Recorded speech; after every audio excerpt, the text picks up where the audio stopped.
Hello everyone, welcome back to my video podcast channel SST by Suruchi. We are studying History Chapter 2, Nationalism in India. Two classes are already released in which we have studied part 1 and 2 of the same chapter. Today we are going to discuss part 3 of the chapter, in which for the portion that we are going to cover in this class, the bullet points are following. Towards civil disobedience movement, call of non-cooperation movement, creation of Swaraj Party, effects of worldwide economic depression on India during 1926-1930, Simon Commission 1928, about radicals, liberals and moderates, demand of Purna Swaraj, the Salt March and civil disobedience movement, civil disobedience movement 1930, response of British government against civil disobedience movement, Second Roundtable Conference 1931 London, relaunching of civil disobedience movement. So students, I have created these subtopics to cover today's class. So let's continue with the chapter. All of you are requested to have your NCERT book and a pencil or a highlighter to maintain your own points.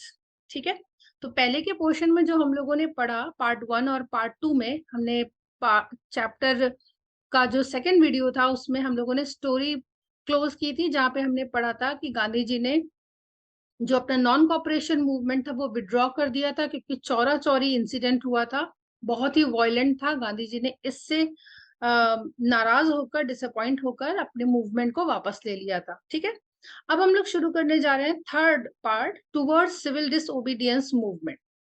Hope you all are ready. In February 1922, Mahatma Gandhi decided to withdraw the non-cooperation movement. I have already told you the reason, that was Chauri Chaura incident. He felt the movement was turning violent in many places and satyagrahis needed to be properly trained before they would be ready for mass struggles.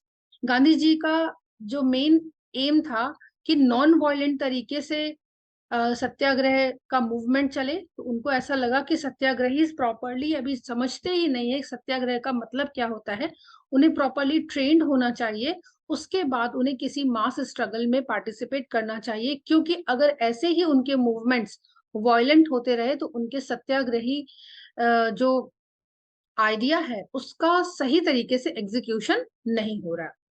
Within the Congress, some leaders were by now tired of mass struggles and wanted to participate in elections to the provincial councils that had been set up by the Government of India Act of 1919. देखो यहाँ पे एक बहुत important बात है, वो important बात ये है कि कांग्रेस पार्टी के अंदर ही अभी दो तरह के आइडियाज, दो तरह की आइडियोलॉजीज डेवलप होने लगी।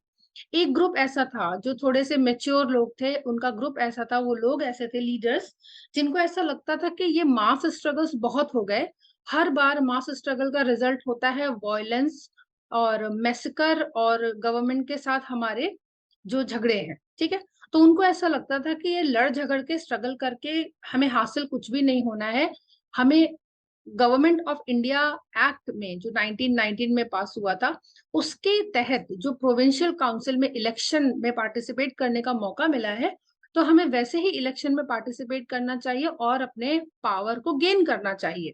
ठीक है, यानी कि वो चाहते थे कि ब्रिटिशर्स का जो तरीका है, ब्रिटिशर्स जैसा इलेक्शन में हमें जितना पार्ट देते हैं, रोल देते हैं, हमें वो करना चाहिए।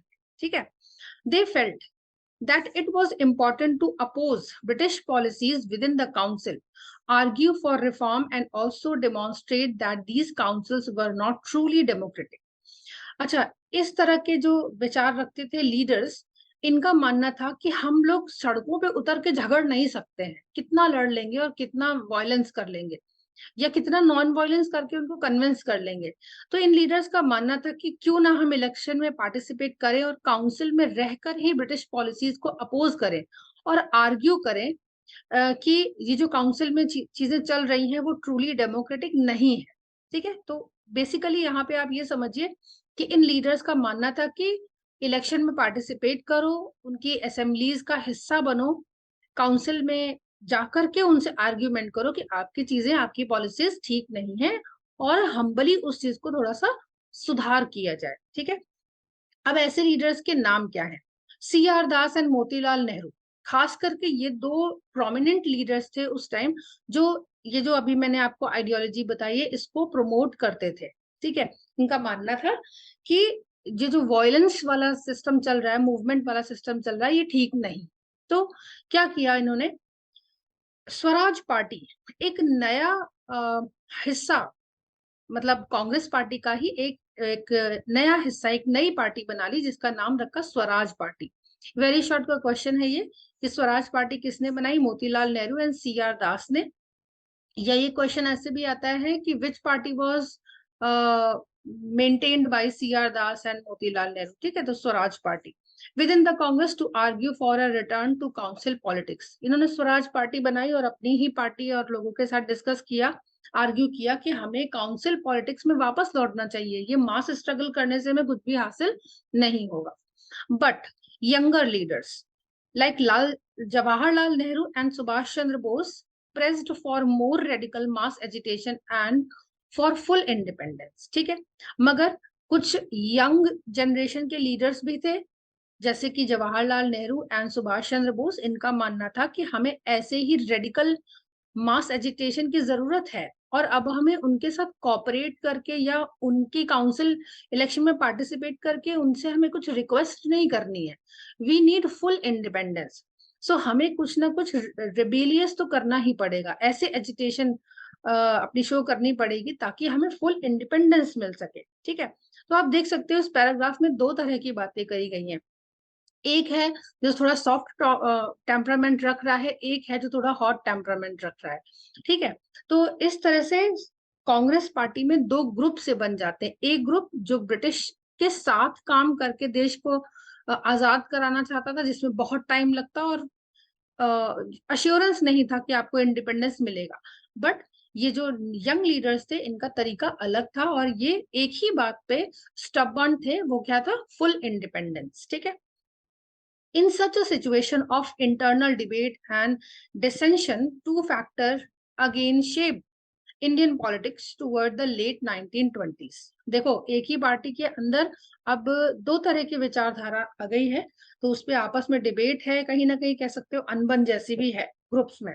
तो दो चीजें क्या थी? The first was the effect of world wide economic depression. ठीक है, अब ये जो 1920s में इंडियन पॉलिटिक्स नए तरीके से शेप होनी शुरू हुई थी, उसके कई सारे रीजंस थे, उसके कई सारे इफेक्ट्स हुए। ठीक है, क्या था? पहला इफेक्ट जो था, जो वर्ल्ड वाइड इकोनॉमिक डिप्रेशन था, इंडिया पर भी उसका इम्पैक्ट था। Agricultural prices began to fall from 1926 and collapsed after 1930। ठीक है, ये वो टाइम था ग्रेट डिप्रेशन का, 1930 में जो यूएस में ग्रेट डिप्रेशन हुआ था, तो उसने पूरे वर्ल्ड को इफेक्ट किया था, इंडिया पर भी उसका इफेक्ट आया था। As the demand for agricultural goods fell and export declined, peasants found it difficult to sell their harvest and pay their revenue। ठीक है, ये तो होना ही है, गरीब पर्सन पर तो सबसे ज्यादा गरीब क्लास पर इम्पैक्ट आएगा। जैसे ही एग्रीकल्चरल फूड जो प्राइजेस थे गिर गए और एक्सपोर्ट डिक्लाइन हो गया, पीजेंट्स को के लिए मुश्किल हो गया कि वो अपने हार्वेस्ट को सेल करें और रेवेन्यू पे करें। By 1930 the countryside was in turmoil.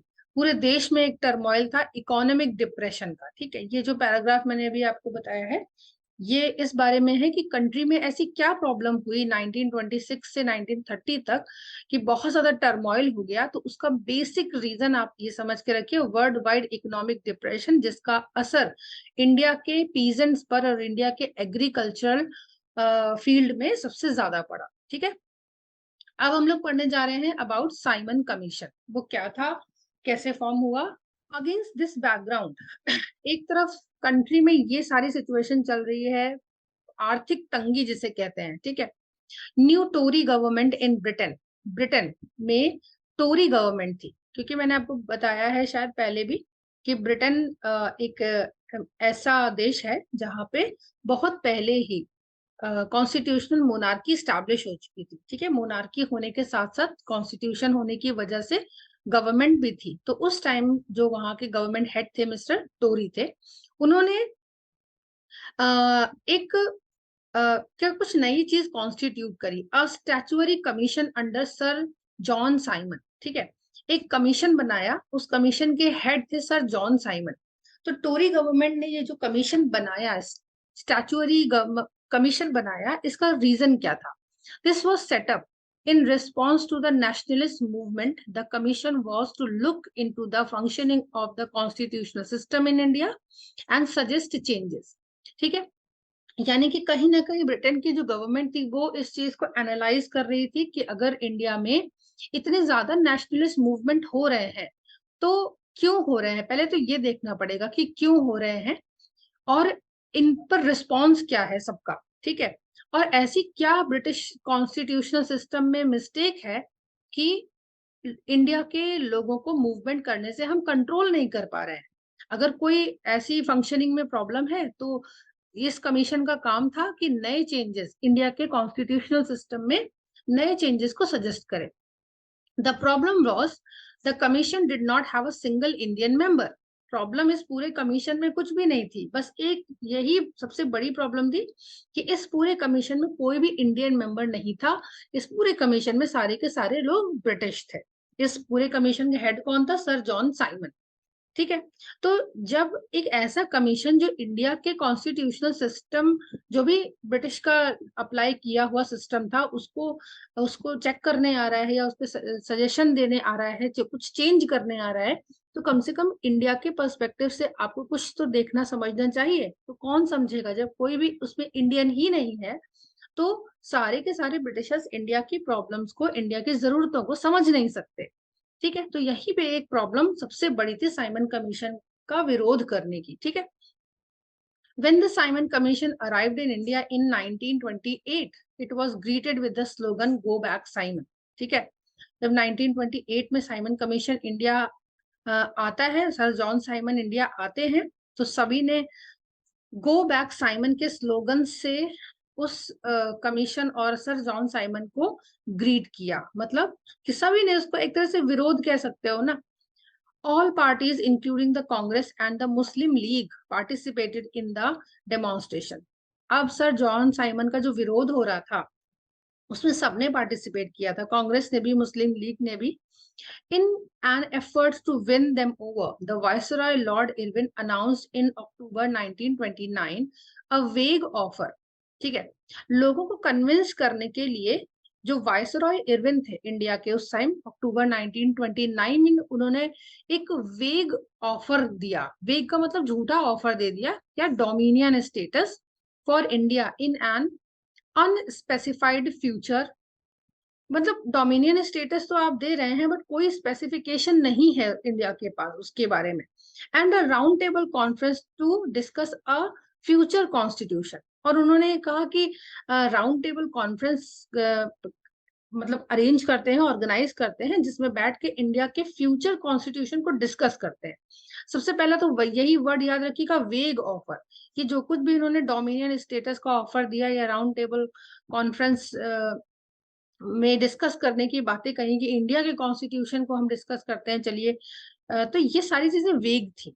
ठीक है, this did not satisfy the Congress leaders, the radicals within the Congress led by Jawaharlal Nehru and Subhash Chandra Bose. ठीक है, ये जो जो मिस्टर जो इरविन है, इन्होंने ये जो कुछ भी अनाउंस किया था, इनके अनाउंसमेंट से कम रेडिकल लीडर तो बिल्कुल भी इनके झांसे में नहीं आए। रेडिकल कौन थे? जवाहरलाल नेहरू, सुभाष चंद्र बोस। ठीक है, अच्छा, जो मैंने आपको बताया कि एक सॉफ्ट टेंडेंसी वाले लीडर्स थे जो ब्रिटिश काउंसिल इलेक्शन में पार्टिसिपेट करना चाहते थे, उनको बोला जाता था मॉडरेट लीडर्स। और ये जो लीडर्स थे जो बिल्कुल फुल इंडिपेंडेंस चाहते थे मास एजिटेशन के जरिए, इनको बोला जाता है रेडिकल्स। ठीक है, तो जवाहरलाल नेहरू और सुभाष चंद्र बोस रेडिकल लीडर्स थे, बिकेम मोर एजर्टिव, और ज्यादा अपनी जिद पे आ गए कि नहीं भाई, ऐसे काम नहीं चलेगा कि आप अपने वेग ऑफर्स जो हमें देते रहते हैं, इसका कोई हल नहीं है। ठीक है, the liberals and moderates who were proposing a constitutional system within the framework of British dominion gradually lost their influence. ठीक है, तो ये जो भी कॉन्स्टिट्यूशनल सिस्टम बन रहा था, जो प्रपोज कर रहे थे, फ्रेमवर्क चल रहा था, कौन बना रहा था उस समय इंडिया में? Liberals and moderates. देखो यहाँ पे एक ईयर लिखा है 1929।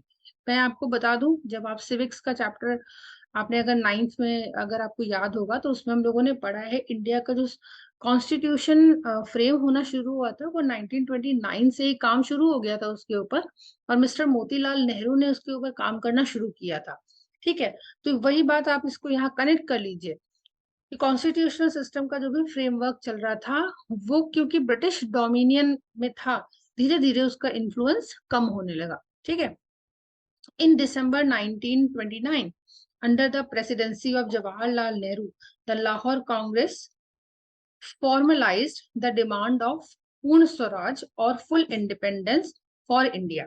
अच्छा, उसी साल 1929 में दिसंबर में एक कांग्रेस की मीटिंग होती है, कांग्रेस मीटिंग रखी जाती है, जिसमें वो कहाँ होती है? वो होती है लाहौर में। ठीक है, वहां पे सब मीटिंग में वो लोग डिक्लेयर करते हैं what we will ask for is Purna Swaraj और फुल इंडिपेंडेंस फॉर इंडिया।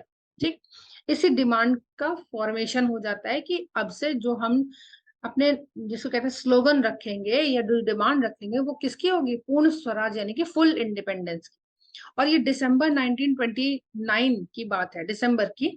और वो वही मीटिंग में, लाहौर की मीटिंग में डिस्कस करते हैं और कहते हैं कि हम जनवरी 26 को 1930 में, यानी कि दिसंबर है ये नेक्स्ट मंथ, 26 जनवरी को 1930 को हम अपना इंडिपेंडेंस डे भी सेलिब्रेट करेंगे। मतलब यहाँ पे ये दिखाता है कि इतना कॉन्फिडेंस था इस समय रेडिकल लीडर्स को कि हम इंडिपेंडेंस तो अचीव कर ही लेंगे, फाइनली हम कर लेंगे।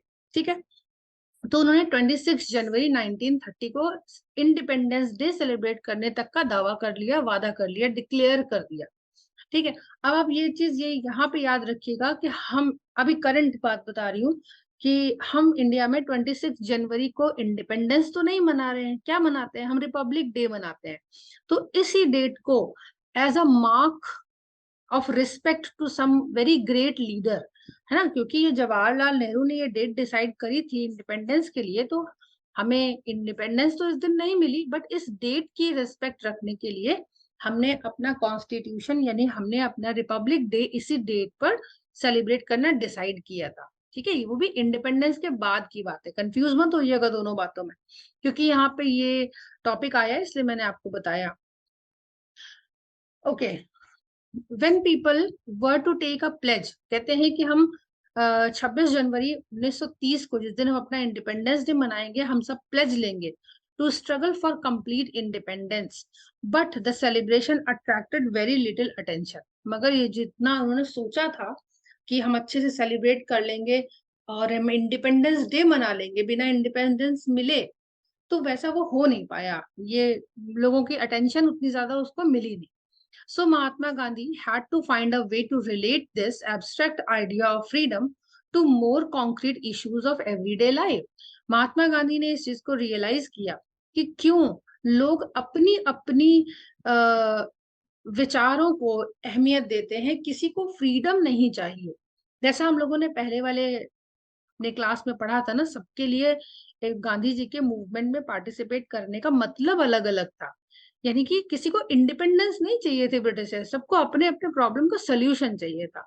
तो गांधी जी ने यही कहा कि आजादी पाना एक एब्स्ट्रैक्ट आइडिया सा है, क्यों ना लोगों को उनकी एवरीडे लाइफ से कनेक्ट किया जाए, तब लोगों को शायद फ्रीडम का मतलब समझ में आएगा, तब उनमें वो पैशन आएगा कि वो ब्रिटिशर से आजादी चाहें। ठीक है, तो अब हम लोग पढ़ने जा रहे हैं 3.1, बहुत इंपॉर्टेंट टॉपिक है। आपने इसकी रैंडम स्टोरीज तो सुनी रखी होंगी पहले से भी, आइए इसको थोड़ा सा डिटेल में पढ़ते हैं। The salt march and the civil disobedience movement. ठीक है, अच्छा, सिविल डिसोबीडियंस मूवमेंट को एब्रीविएट करके आप सीडीएम भी याद रख सकते हैं। ठीक है, Mahatma Gandhi found in salt a powerful symbol that could unite the nation. नमक ऐसी चीज है जिस पर पूरा देश यूनाइट हो सकता है। मतलब आप सोचिए कि इस व्यक्ति को ग्रेट यूं ही नहीं कहा जाता है कि महात्मा गांधी कुछ महान है, तो क्यों महान है? आप सोचो ना, कितना दिमाग लगाते हैं या कितनी छोटी से छोटी डिटेल को वो समझते हैं कि उनका ध्यान नमक तक पे चला गया। ठीक है, तो देखते हैं कि सॉल्ट के बारे में क्या है। On 31 January 1930 he sent a letter to Viceroy Irwin stating 11 demands। एक लेटर लिखते हैं 31 जनवरी 1930 को गांधी जी मिस्टर इरविन को, वायसरॉय इरविन को, उसमें अपनी 11 डिमांड्स रखते हैं। उन 11 डिमांड्स में देवर ऑफ जनरल इंटरेस्ट, कुछ इंटरेस्ट कॉमन इंटरेस्ट की चीजें थी, जैसे specific demands of different classes from industrialist to peasants. ठीक है, सबकी अलग अलग डिमांड्स थी और उनको मिला जुला के कुछ 11 डिमांड्स उन्होंने अपने लेटर में लिखी थी। The idea was to make the demands wide ranging so that all classes within Indian society could identify with them and everyone could be brought together in a united campaign। ठीक है, उनका idea यही था कि ऐसे demands को रखा जाए जिससे सारे लोग यूनाइट हो सके और कनेक्ट कर सके। और वो कनेक्ट कैसे कर पाएंगे, जब उनकी एक म्यूचुअल आइडेंटिटी उनको समझ में आएगी। ठीक है, the most stirring of all was the demand to abolish the salt tax। Salt एक ऐसी चीज थी जो रिच से लेकर पुअर तक सबकी एसेंशियल नीड है फूड की। ठीक है, जिसके लिए कोई डिनाई नहीं कर सकता। तो उन्होंने कहा कि अगर सॉल्ट टैक्स अबॉलिश करने की डिमांड रखी जाए तो इससे तो कम से कम हर कोई कनेक्ट करेगा। ठीक है, salt was something consumed by the rich and poor alike and it was one of the most essential items of food। The tax on salt and the government monopoly over its production, Mahatma Gandhi declared, revealed the most oppressive face of British rule। ठीक है, महात्मा गांधी ने जब इस तरफ सबका ध्यान attract किया कि इस नमक जैसी चीज पर भी ब्रिटिशर्स ने अपनी मोनोपोली बना के उस पर टैक्स अप्लाई कर रखा है, तो लोगों के सामने ब्रिटिश रूल का एक सबसे ऑप्रेसिव चेहरा सामने आया कि हाँ भाई, नमक जैसी चीज पे टैक्स तो लॉजिक ही नहीं, क्योंकि नमक ऐसी चीज है जो सबकी जरूरत है। Mahatma Gandhi letter was in a way an ultimatum. Gandhi ji का वो लेटर लेटर नहीं था, वो एक अल्टीमेटम था। उन्होंने कहा, if the demands were not fulfilled by 11 March, the letter started the Congress would launch a civil disobedience campaign. Letter में उन्होंने साफ लिखा कि अगर 11 मार्च तक हमारी ये डिमांड्स पूरी नहीं होती है तो कांग्रेस पार्टी और मैं सिविल डिसोबीडियंस कैंपेन को लॉन्च कर दूंगा। ठीक है, ये लेटर उन्होंने कब लिखा, 11 जनवरी 1930 को। ठीक है, और उन्होंने कब तक का टाइम दिया, 11 मार्च तक। ठीक है, 31 जनवरी को लेटर लिखा गया था। Okay, Irwin was unwilling to negotiate. जैसा कि ब्रिटिश एटीट्यूड था, इरविन ने बिल्कुल भी उसको प्रॉपरली ट्रीट ही नहीं किया लेटर को, और वो बिल्कुल भी नेगोशिएट करने के मूड में नहीं थे। So Mahatma Gandhi started his famous salt march accompanied by 78 of his trusted volunteers। Gandhi ji जैसा उन्होंने कहा था वही किया, सॉल्ट मार्च स्टार्ट किया अपने 78 सबसे ट्रस्टेड वॉलंटियर्स के साथ, जो उनके सहयोगी थे। 78 लोगों के साथ उन्होंने इस मार्च को शुरू किया, यात्रा को शुरू किया। The March was over 240 miles, लगभग 240 माइल्स का था। गांधी जी के आश्रम साबरमती से शुरू होकर के उनको जाना था गुजरात के कोस्टल टाउन दांडी। ठीक है, इसीलिए इसको दांडी मार्च भी बोला जाता है। The volunteers walked for 24 days, 24 days about 10 miles a day. हर दिन 10 माइल वो चलते थे। Thousands came to hear Mahatma Gandhi wherever he stop. जहां कहीं भी वो शाम या रात के समय ठहर जाते थे, वहां हजारों लोग उनसे मिलने, सुनने, उनकी बातें सुनने आते थे। He told them what he meant by Swaraj and argued them to peacefully defy the British। हमेशा गांधी जी सबको समझाते थे कि उनका मतलब क्या है, स्वराज क्या है, स्वराज कैसी आजादी चाहिए, और लोगों को समझाया कि उनको हमेशा ब्रिटिशर्स से पीसफुली डिफाई करना चाहिए। On 6th April he reached Dandi and ceremonially violated the law। ठीक है, 6 अप्रैल को वो दांडी यानी कोस्टल एरिया जो गुजरात का था, दांडी पहुंच जाते हैं और एक उत्सव की तरह ये मनाया जाता है। इस कानून को तोड़ने का जश्न मनाया जाता है। वो खुद से पानी समुद्र का लेकर के बॉईल करके सॉल्ट बनाते हैं और इस तरह से उन्होंने नमक के कानून को तोड़ा। ठीक है, सॉल्ट मार्च जो था वो सक्सेसफुल हुआ। This marked the beginning of civil disobedience movement. जैसा कि उन्होंने कहा था कि अगर डिमांड्स पूरी नहीं होती हैं तो क्या लॉन्च हो जाएगा, सिविल डिसोबीडियंस मूवमेंट, और इस तरह से ये मूवमेंट लॉन्च हो जाता है। How was this movement different from non cooperation movement? अब यहाँ पे एक क्वेश्चन आता है कि चाहे पहले पढ़ा था नॉन कॉपरेशन मूवमेंट और अब पढ़ने जा रहे हैं सिविल डिसोबीडियंस मूवमेंट, तो इन दोनों में अंतर क्या है, डिफरेंस क्या है? People were now asked not only to refuse, देखो यही अंतर बताया जा रहा है। पहले क्या था, पहले नॉन कॉपरेशन का मतलब था कॉपरेट मत करो ब्रिटिशर्स के साथ, ठीक है।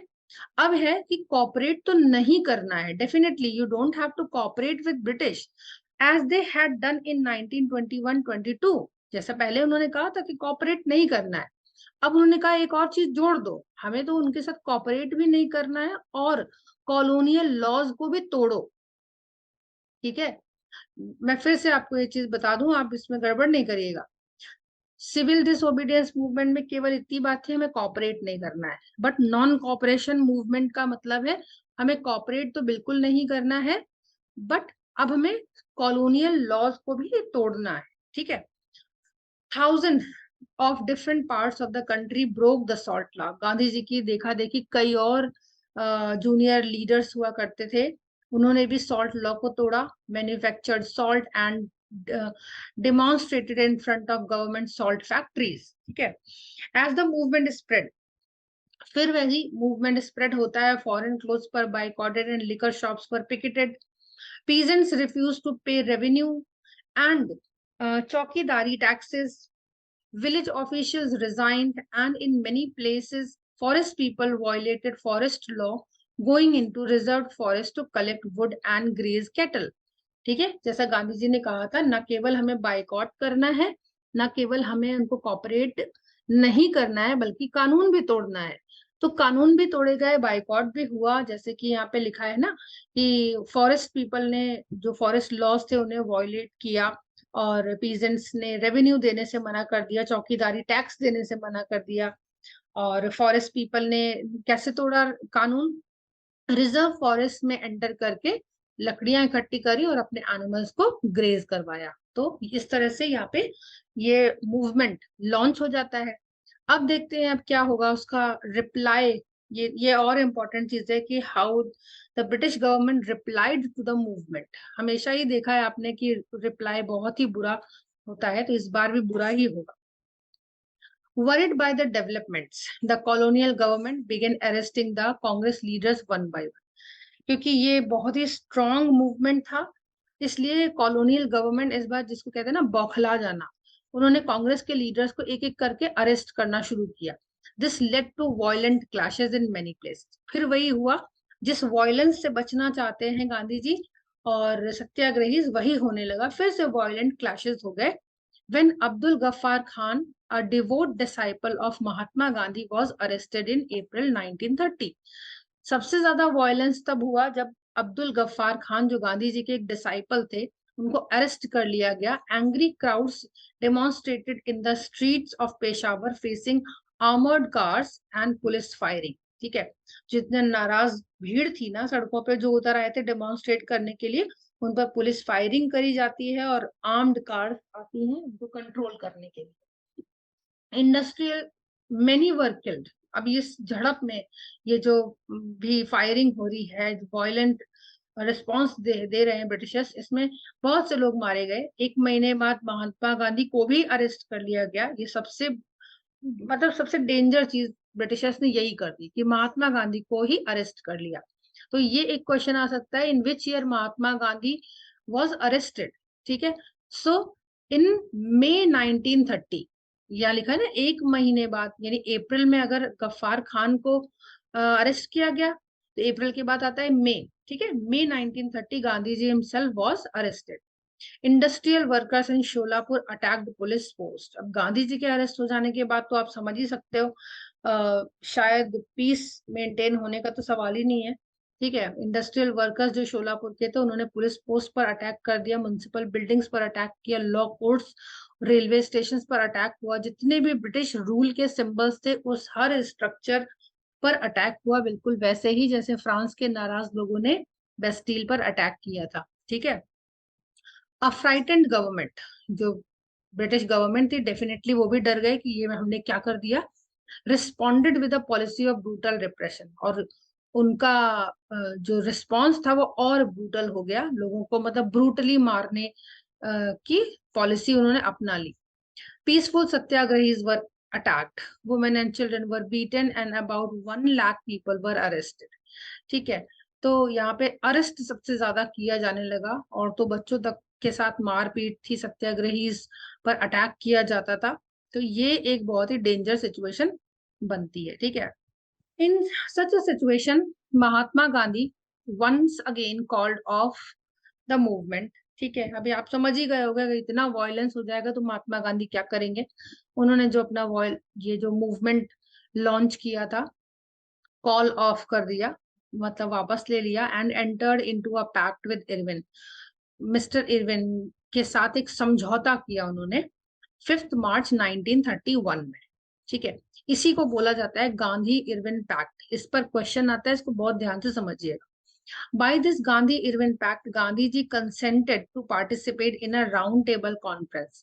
यही बात थी जब फर्स्ट राउंड टेबल कॉन्फ्रेंस हुआ था लंदन में, तब भी गांधी जी ने उस राउंड टेबल कॉन्फ्रेंस को अटेंड करने से मना कर दिया था, बाइकआउट कर दिया था कांग्रेस ने भी और गांधी जी ने भी मना कर दिया था, क्योंकि गांधी जी और कांग्रेस नहीं गई थी उस राउंड टेबल कॉन्फ्रेंस में। तो बाकी जो लोग गए भी थे इंडिया की तरफ से, कुछ और प्रिंसेस गए थे या कुछ और दूसरे लोग गए थे, उनके जाने का कोई मतलब खास हुआ नहीं था, ठीक है। इसलिए इस बार इरविन ने उनके साथ जो पैक्ट किया, ठीक है, उसमें उन्होंने यही बात सबसे पहले रखी कि आप राउंड टेबल कॉन्फ्रेंस अटेंड करोगे, ठीक है। देखिए यहाँ पे वही लाइन लिखी है जो मैं अब आपको बताने जा रही हूँ।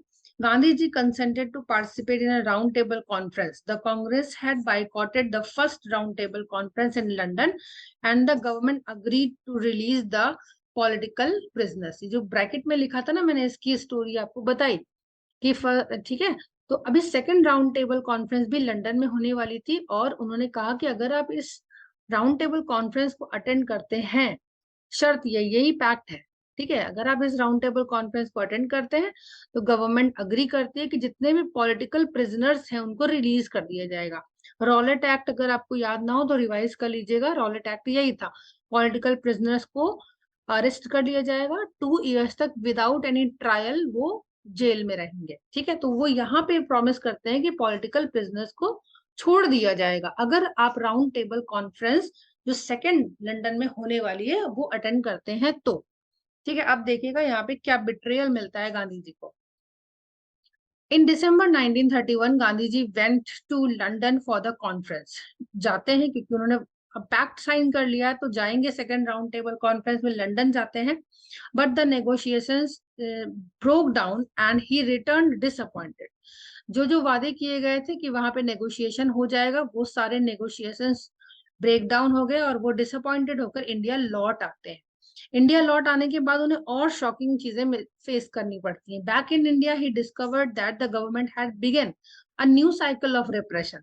नया ही तरीका निकाल लिया है, मतलब रिप्रेस करने का। ब्रिटिशर्स ने वादा क्या किया था कि पॉलिटिकल प्रिजनर्स को रिलीज कर देंगे, मगर अभी आप क्या देखोगे यहाँ पे, Ghaffar Khan and Jawaharlal Nehru were both in jail and the Congress had been declared illegal. मतलब छोड़ने के बजाय उन्होंने क्या किया, और बड़े लीडर्स को उठा के जेल में डाल दिया। जवाहरलाल नेहरू भी जेल में चले गए, गफ्फार खान भी जेल में चले गए, और उन्होंने कहा कि कांग्रेस पार्टी ही अपने आप में इलीगल है। And a series of measures had been imposed to prevent meetings, यानी कि कोई भी पॉलिटिकल मीटिंग बना नहीं सकता, कर नहीं सकता, मिलजुल नहीं सकता, डेमोन्स्ट्रेशन कोई नहीं करेगा, बाइकआउट कोई भी नहीं कर सकता, उन्होंने ये तय कर दिया। With great apprehension Mahatma Gandhi relaunch, बहुत ज्यादा डिप्रेसिंग सिचुएशन थी, महात्मा गांधी ने फिर से सिविल डिसओबीडियंस मूवमेंट, जो उन्होंने अभी आपने पढ़ा ना कि उसको कॉल ऑफ कर लिया था, उसको फिर से लॉन्च किया, ठीक है। For over a year the movement continued, फिर 1 साल चला ये movement, but by 1934 it lost its momentum, ठीक है। धीरे धीरे वो डिक्लाइन भी हुआ, शुरू हुआ 1 साल तक चला भी सक्सेसफुली, धीरे धीरे वो डिक्लाइन हुआ। और मैंने आपको बार बार बताया है डिक्लाइन होने का कारण क्या था, ठीक है। कई बार हिंदू मुस्लिम यूनिटी का ना होना भी एक रीजन था, कई बार हमारे पास बाइकआउट की हुई चीजों का कोई सब्सिट्यूट ना होना था, कई बार लोगों का अपने अपने स्वार्थ में डूबा होना भी एक रीजन होता था कि गांधी जी के मूवमेंट हमेशा पूरी सक्सेस नहीं पाते थे, ठीक है। सो स्टूडेंट्स, अभी की क्लास में हम लोग इतना ही रखते हैं, ठीक है। नेक्स्ट क्लास में हम लोग 3.2 से स्टार्ट करेंगे। तब तक के लिए आप इस कंटेंट को रिवाइज करिएगा, और कोई भी अगर प्रॉब्लम होती है, आपको क्वेश्चन, आपका क्वेरी होता है, तो आप उसको कमेंट बॉक्स में डाल दीजिएगा, I will definitely answer it. Okay, till then, like this channel, subscribe it and share with those who need the explanation of the chapter. Okay, thank you everyone.